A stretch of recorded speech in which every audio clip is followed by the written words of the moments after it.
यो question class 10 trigonometry बाट लिएको हो र यो क्वेशन एसए एक्जाम मा रिपिट पनि भएको छ so you can see here proof that 4 sin power 3 alpha cos 3 alpha plus 4 cos power 3 alpha sin cube alpha is equal to 3 sin 4 alpha.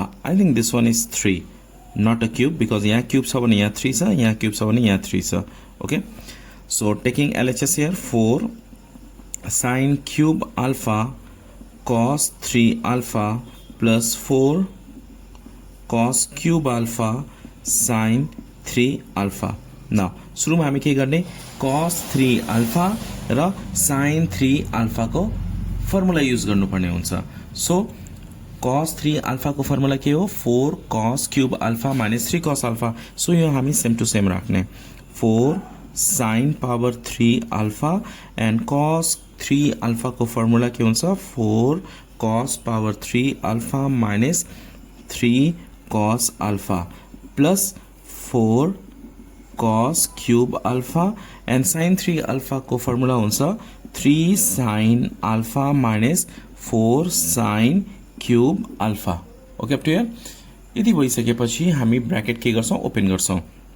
Let's open the bracket. यो दुईटा multiply गर्ने 4 into 4 16 sin cube alpha cos cube alpha minus यो दुईटा multiply गर्ने 4 into 3 12 sin cube alpha cos alpha plus now again this two multiply this two 4 into 3 12 cos power 3 alpha sin alpha minus multiply this two 4 into 4 16 sin power 3 alpha cos power 3 alpha.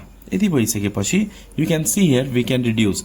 यहाँ 16 sin power 3 alpha cos power 3 alpha positive छ, अर्को 16 sin power 3 alpha cos power 3 alpha के छ negative छ. So we can reduce this one and this one we can reduce. What is remaining here? यो negative छ यो positive छ. So positive वन सुरुमा राख्ने 12 cos power 3 alpha sin alpha minus 12 sin power 3 alpha cos alpha. अब यहाँदेखि हामी के गर्ने कमन लिने. यहाँ 12 छ यहाँ पनि 12 छ सो 12 कमन आयो. cos power 3 alpha यहाँ cos alpha छ, sin alpha sin power 3 alpha. So we can take sin alpha cos alpha common. Remaining यहाँ के हुन्छ 12 आइसकेछ कमन, sin alpha पनि कमन आएछ. यो क्यूबमा एउटा cos कमन आइसकेपछि दुईटा cos रिमेनिङ हुन्छ. So cos square alpha minus अब यहाँ 12 already common sin power 3 alpha sin power 3 alpha मा एउटा sin कमन आइसकेपछि दुईटा sin रिमेनिङ हुन्छ.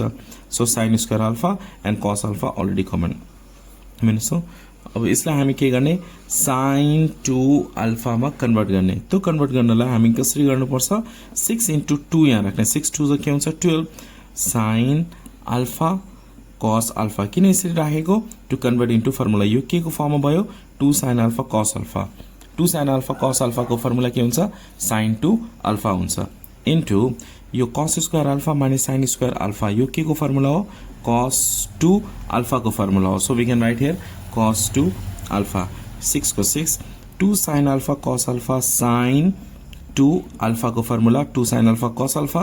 त्यही भएर 2 sin alpha cos alpha को प्लेसमा हामी के राख्छौं sin 2 alpha. यहाँ पनि सेम cos 2 alpha. फेरि यसलाई हामी केमा कन्भर्ट गर्छौं 2 sin alpha cos alpha. So हामीलाई 2 चाहिन्छ. सो 6 को प्लेसमा हामी के लेख्छौं 3 into 2 3 2 जा 6 अनि sin 2 alpha cos 2 alpha. अब हेर्नुस् त यो 3 को 3 राख्ने 2 sin alpha. alpha भनेको यो 2 alpha लेभल लिने. alpha भनेको 2 alpha ले लिने. 2 sin alpha cos alpha को फर्मुला के हुन्छ sin 2 alpha. sin 2 alpha को प्लेसमा के छ 2 alpha छ.